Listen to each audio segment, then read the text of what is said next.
Hello, friends. Been a while. How are we? Um, so this is Ron with Jamie McGlue, the old podcast. Uh, so yeah, I've been busy. Ran for local council where I live, and that was a great experience. Learned a lot. Uh, you know, Very easy, not tiring at all. Didn't take much time either. And nah. Busy, time consuming, but like really cool. Got to meet a lot of people, got to kind of get out of my shell a little bit more. And yeah, that was really cool, really beautiful being on the mission, just talking to people about how to improve, where you live. It's really beautiful. So, um, but yeah, so I kind of took some time out of the podcast. I did 2 years in a row of, weekly podcast. So, but now back on the train. Here we are. So today, what should we talk about? Oh, you want to talk about Robert F. Kennedy Jr.? Wait, the conspiracy theorist? Oh, wait, no, you mean JFK, JFK's amazing prodigy nephew who is running for president. Right, yes. Well, the conspiracy theory thing or the crazy man, that's all, if you're catching flack, it means you're above the target. So, uh, yeah, Robert F. Kennedy Jr., RFK Jr., amazing guy, very cool, great human being. And I've done a podcast about him before, 33 Reasons to vote for RFK. Here, I'm just going to mention, in the interests of, I feel like for the interests of America, but also the interests of Ireland, where I live, for the interests of Australia, where my family is, or, some of my family, um, uh, Ireland and Australia, we're split between, um, and where I was, born and raised. For the benefit of, you know, the whole planet. I teach English, I meet people from all over the place, the whole world. America is kind of a keystone in the current system. And yeah, the whole world policeman thing is not so good. RFK Jr. stands against that. He wants to chop the military budget in half, bring the troops home, reinvest that money in the middle class, and redeveloping the American middle class and projecting economic power, not military power, which is the right thing to do, I think. Yeah, be a force for these ideals of democracy and freedom and limited government and kindness and if you're and compassion, like if you're the West gets a bit of a bad rap, but if you're gay or if you're, some sort of minority or you're a political dissident, where in the world do you want to live? You know, like the West, that's the safe place, right? So, it's we have a great tolerance in the West, and so being able to project that around the world, but not through force, that'd be a beautiful thing. That's what we should be doing. That's what JFK was doing through the Peace Corps, etc., and what RFK wants to do. So anyway, basically, the whole world policeman thing of America, um, that's obviously this, corporate, the military industrial complex and these huge corporations and whoever owns them, which are kind of this parasite on the neck of Lady Liberty America. But look, they're doing some good stuff too, but like, they're way out of balance. Like, um, and yeah, a lot of corruption there. Let's call it as it is. It would be amazing if these people would kind of just, or I guess it's a snowball effect, but my hope is, with and what RFK is very capable of doing, I have great faith in that, and I believe he will do it because I think he is going to win, is resetting this, bringing things back into balance, and then all these talented people don't need to be working for this dark system, which they probably don't want to be working for anyway. Probably a handful of them enjoy all that cloak and dagger darkness. Anyway, so nonetheless, even if we don't want America being like this global policeman, some people do, but I think better to let other countries handle their own affairs and not be overthrowing governments and that kind of thing, obviously. It is good to be able to spread these values of democracy around the world and to counter people who, people like say, I think if America, in a nutshell, if America falls, and believe it or not, the United States of America falling as a democratic nation, as a bastion of liberty, is actually possible. America has never been in such a weak position, like for a very long time. Uh, then that's, you know, probably you're not very good for freedom in Ireland or any other country. So, if you want the world, God bless China and the Chinese. I love people everywhere, and I think, I know a bunch of Chinese people, and they're awesome. They're amazing. And I have a lot of respect for certain things of, Chinese society, respect for elders, organization, work ethic, um, kind of a devotion to the community, and pride in their people, But yeah, I do not think that system is healthy of government, right? Where it's basically, the go capitalism, but then the government can just take your stuff or send you off to a death camp, and no one ever hears about you. If people talk about you, it makes their social credit score go down. Then they can't travel. So people just, oh, that's not nice, right? So it'd be much better if, kind of genuine freedom, capitalism with genuine freedom can be the example for the world rather than that kind of Chinese style. However, that Chinese style system is on the ascendancy, and you have the WEF, World Economic Forum, who kind of seem quite clearly to be leaning toward that. They're big fans of, communist China. You hear, Justin Trudeau in Canada talking about, oh, big fan of their system, da, da, da. You know, like people sense this, that there's a school of thought that, like, oh, the government, Big Brother is actually a good idea, basically.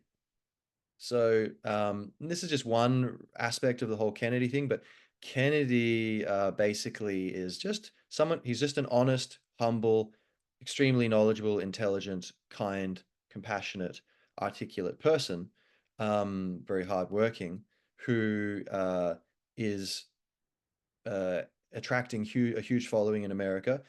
You may think it's a two-way race, Biden, Trump. No, three-way race. RFK's approval ratings and his polling numbers are very strong and very competitive.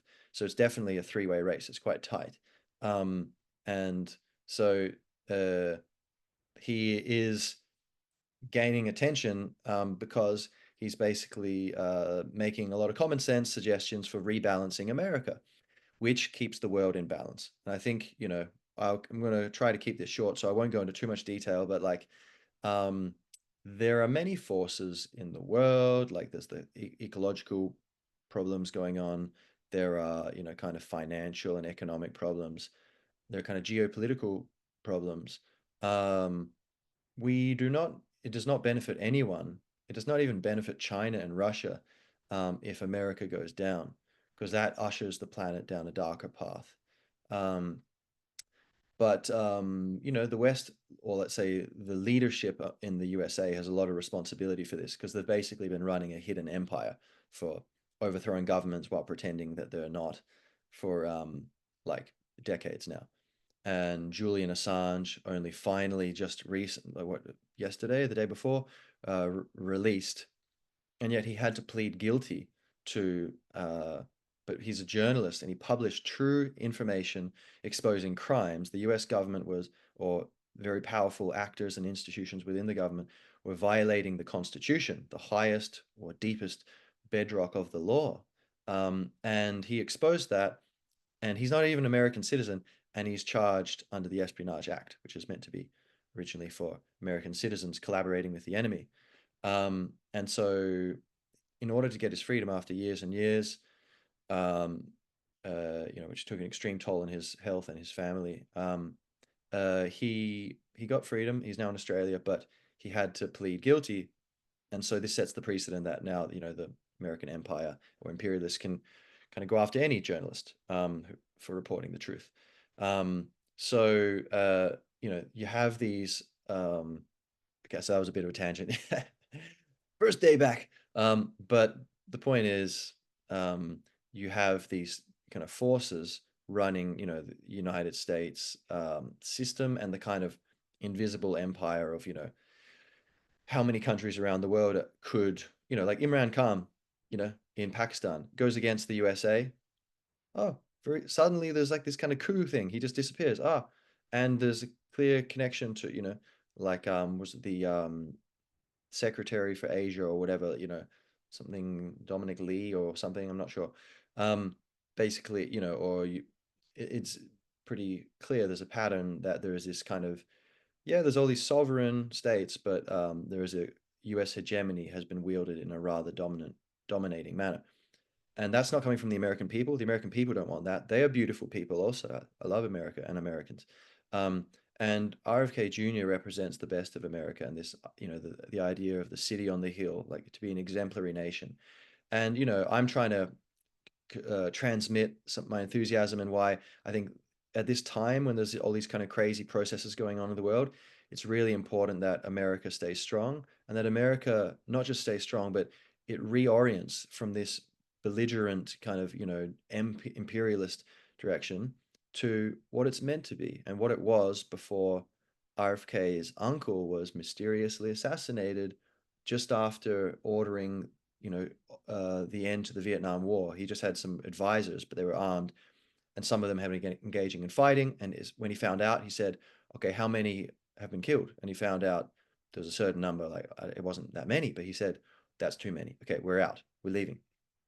He was also, apparently, what had said put on record he wanted to shatter the CIA into 1,000 pieces and scatter it to the wind, and was apparently planning to end the Federal Reserve System, which is essentially a private cartel kind of thing. You have the central bank has like stockholders, so to speak, who are commercial banks, and so, but basically, the system is essentially a very profitable system, and it's not just like, oh, the government prints money and uses it. It's whenever the government prints money, that's someone else's debt. That's a debt they incur, and so basically, you've got huge banks who can make trillions of dollars out of thin air, and they have been. They're making a lot of money. This has been going on for 100 years. The value of the dollar has plummeted 100% or 97%. JFK wanted to end that also. So there's a bunch of things where it's like, okay, it seemed like he was trying to reorient things into a more beautiful direction. Then his brother, RFK, senior, RFK, Robert F. Kennedy, uh, was running in 1968, basically wanting to do similar things. I was like, oh, America's going back in the right direction, the direction of love and integrity and its principles, its constitution. And mysteriously gets killed. Again, fingerprints of the CIA and, certain power players involved. And RFK Jr. talks about this, like he'll be very kind of restrained and, um, kind of careful about the way he phrases it. Um, but so he'll do a better job there than me. But like just in a nutshell, he's like, yeah, like I'm convinced it was the CIA who did both of these things. And you know, so it's kind of funny, that like you know, history rhyming that he is now this candidate to bring things back into balance. So I'd say here's the thing, right? RFK Jr. People want it to think it's just Trump and Biden or the corporate, because the machine wants people to think that. Because whenever someone listen, if you don't know RFK Jr., go listen to a video of him talking for 2 minutes. That's all. And like, I can basically guarantee you're going to be like, oh, this guy's cool. He should be president. Boom, very fast. Like, because it's just very obvious, right? And so I would say Biden would be the worst option because he's barely competent, unfortunately. Look, soul to soul, he's me living another life, but no judgment there. But like, A, the moral compass seems a bit off, but B, just like cognitive abilities clearly uh, not there. Um, and just his policies, like whoever's really running the administration, it's just terrible policies, incredible, bad for everyone involved. It's not good for anyone, um, foreign or domestic, in America. Uh, Trump would be better than that. However, he still thinks the COVID vaccines were a good idea. He still thinks, he drained the swamp and stuff when he put all these war hawks in charge of the war machine, put all these, people from the oil and gas industry in charge of, whatever. Actually, I'm not sure what that exact one was. Again, RFK can spit this stuff. I can't remember exactly, but basically, he put all these, people, industry insiders in charge of the things that, and it was like not at all changing the system, and spending increased, and so therefore that's they have to borrow to be able to do that, and so the debt skyrocketing, and so that pushes up inflation. So Trump better than Biden 100% for sure. Um, however, like easily manipulable, I think, because he's got a big ego. He's very a bit too proud of himself, you know, and so that blinds him. Um, but at least I think his heart's in the right place. But his yeah, he doesn't quite have the level of consciousness. Then you look at RFK Jr. and he's just a level above Trump, you know, as Biden third place, Trump second place, RFK Jr. first place.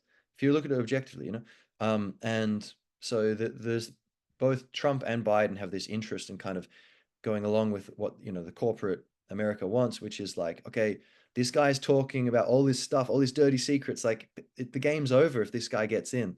This is going to be a huge reset in a good way of the system, and we probably won't be able to come back from this. It'd be too difficult, even if we get him out in 4 years. Like he knows he's been litigating for like decades against these agencies. He understands who's in charge of them and how to reform them.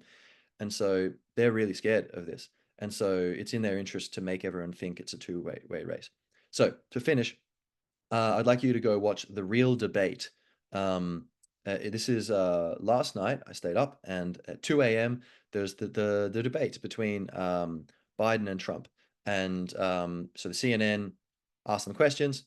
Robert F. Kennedy Jr., he's polling by many polls, like independent polls, honest polls, is more than enough to meet the conditions CNN has set to get him on the stage. Um, and that's their conditions, which are already stricter than they should be. The thing is, 40% of Americans identify as independent, and Robert F. Kennedy Jr. is running as an independent for president. So shouldn't you be representing that voice on the stage? Wouldn't that make better television? If their real interest was making money, why wouldn't they have that drama? Get him on the stage. Interesting. Maybe their interest is making more money through power and machinations and propaganda, and they don't want this guy spilling the beans and asking the tough questions. And so they conspired basically to keep him off. And so, but nonetheless, Robert F. Kennedy, well played as usual. He's like, okay, I'm just going to go on the internet and do my own debate, on the real debate, and so they did this, and it was amazing. You can watch it, where the CNN, basically they had a big auditorium full of people, and it was very professionally done and nice. RFK Jr. standing there at a podium, and on the screen they have the CNN thing where Trump and Biden are, answering the questions, and then RFK Jr.'s, they pause the thing and Mr. Kennedy, your answer. And there's a moderator there, and they're asking him. And so they have the three-way debate. It's just, Biden and Trump are in another location, and it's just the level of analysis and honesty and competence from RFK Jr. is just mind-blowing compared to, yeah, Trump beat Biden in that debate for sure. Like, but there's so many things where Trump is either wrong or just like extremely shallow answer compared to what RFK Jr. is doing. And so, I'm not knocking Trump. I'm just saying, just being honest here, like who should be president? And this is important for you, right? It's not like America's not some island, like it doesn't matter. Like, the health of America is the health of the planet right now because they are the bastion. There's hundreds of millions of people, a ton of them are armed. And so it's very hard to dislodge that kind of people. They're obsessed with freedom, and they've got a bunch of guns, and they've got a big army, and they're maintaining this balance of at least the pretense of limited government.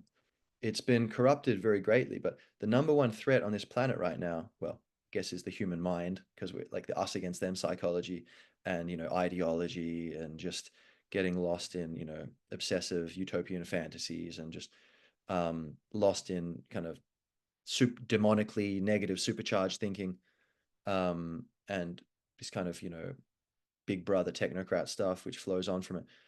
And even in each of us, my own mind, your own mind, which disconnects us from oneness and love. That's the number one problem.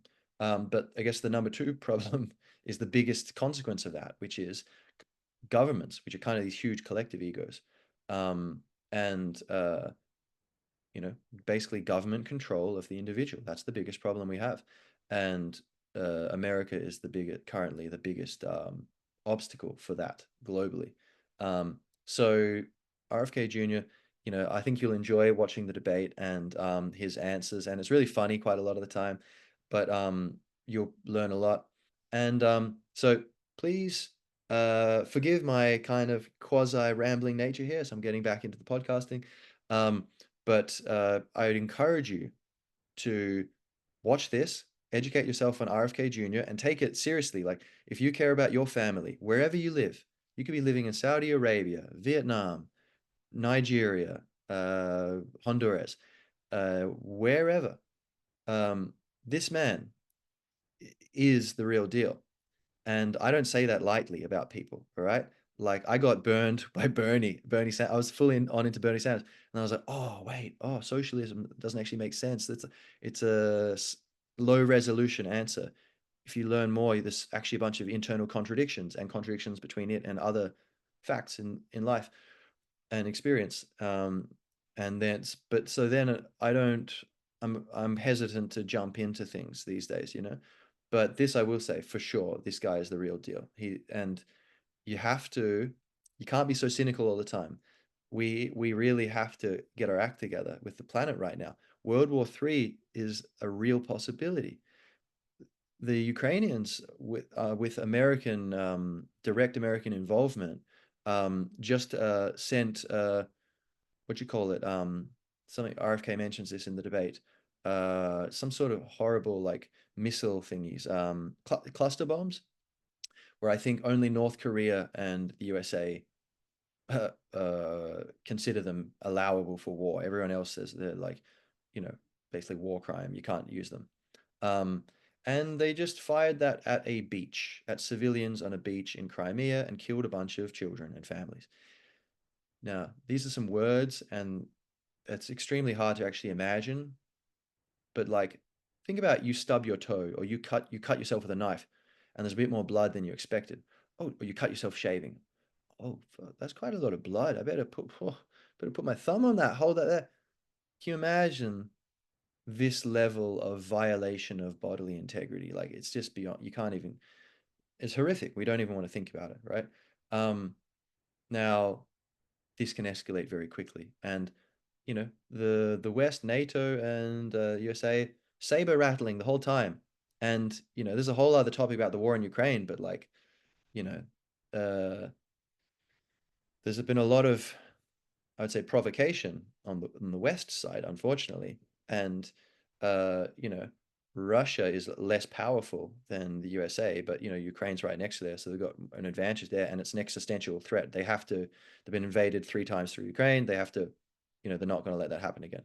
So, um, it's a very dangerous situation where the incentives, it just seems like there's this death spiral going on, and awakened, aware people need to get our fucking shit together and like get involved in any way you can in bringing more peace into yourself and your life, more consciousness, more wisdom, more love, and in the world.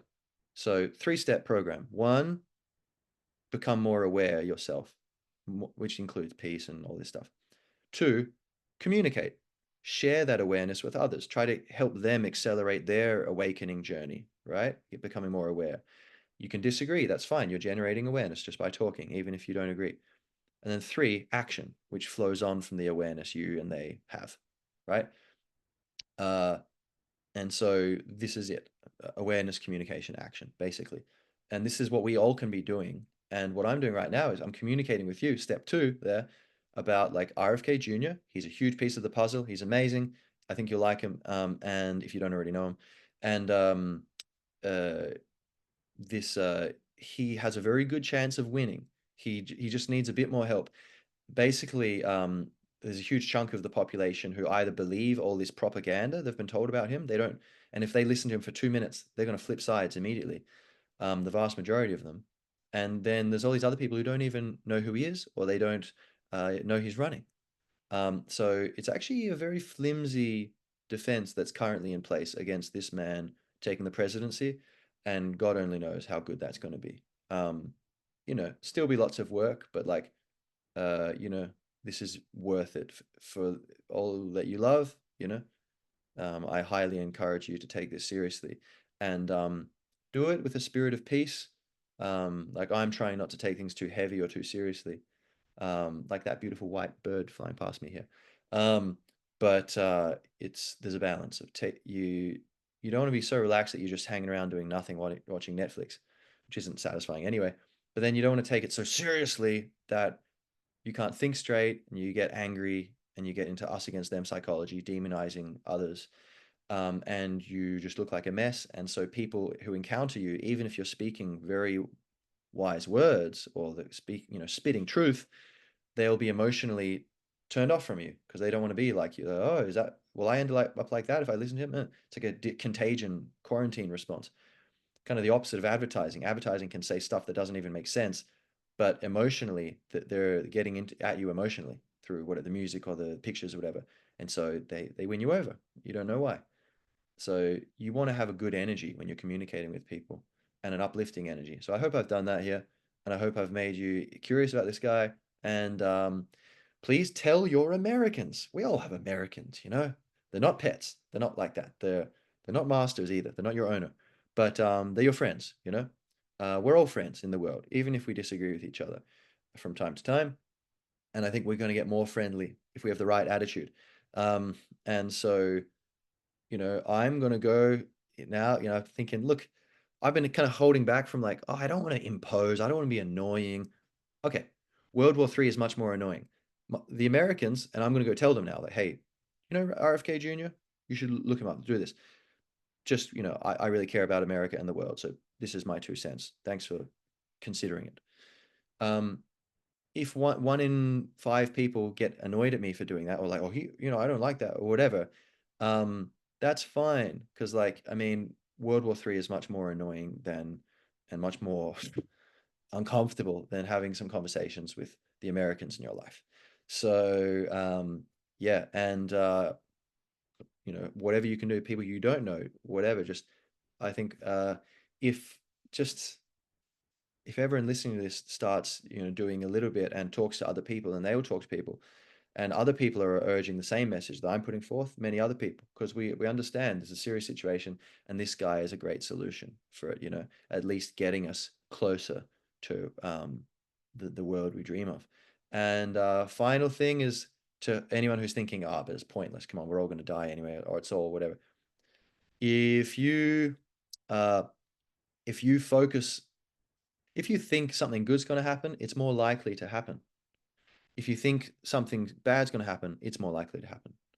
If you think you can do it, you might not succeed, but you're more likely to succeed.